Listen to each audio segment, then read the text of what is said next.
శ్లోకం 53 నాహం వేదైర్న తపసా న దానేన న చేజ్యయ శక్య ఏవం విధో ద్రష్టుం దృష్టవానసి మాం యథా.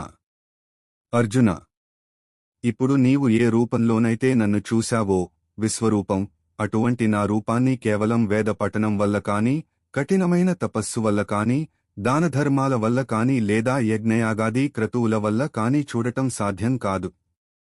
భావం: భగవంతుని విశ్వరూపం సాధారణ సాధనలతో లభించదు. అది దైవకృపతోనే దర్శనం. అర్జునుడికి లభించింది. ప్రత్యేక అనుగ్రహం. శ్లోకం 54 భక్త్యా త్వనన్యయా శక్యః అహమేవం విధోర్జున జ్ఞాతుం ద్రష్టుం చ తత్వేన ప్రవేష్టుం చ పరంతప. శత్రు సంహారకుడవైన ఓ అర్జునా, అనన్యమైన భక్తి ద్వారా మాత్రమే నన్ను ఈ విశ్వరూపంలో వాస్తవంగా తెలుసుకోవడానికి, దర్శించడానికి మరియు నాయందు మోక్షం పొందడానికి సాధ్యమవుతుంది. విశ్లేషణ: భగవంతుడిని కేవలం ఒక సాధనంగా కాకుండా ఆయనే గమ్యంగా భావించి చేసే భక్తి. నేను, నాది అనే అహంకారం లేని స్థితి.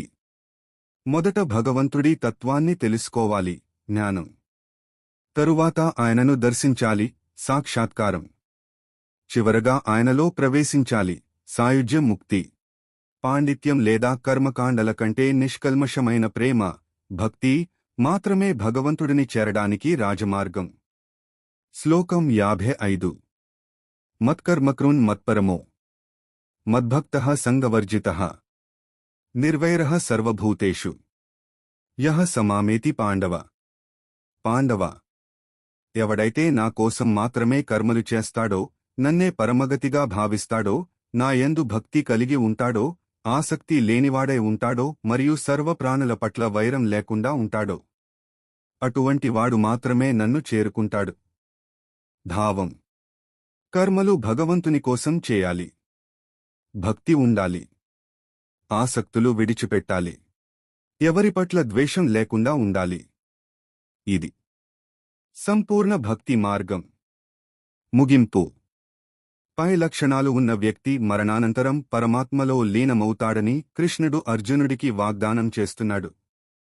భగవద్గీతలోని భక్తి మార్గానికి ఈ శ్లోకం ఒక మణిహారం వంటిది.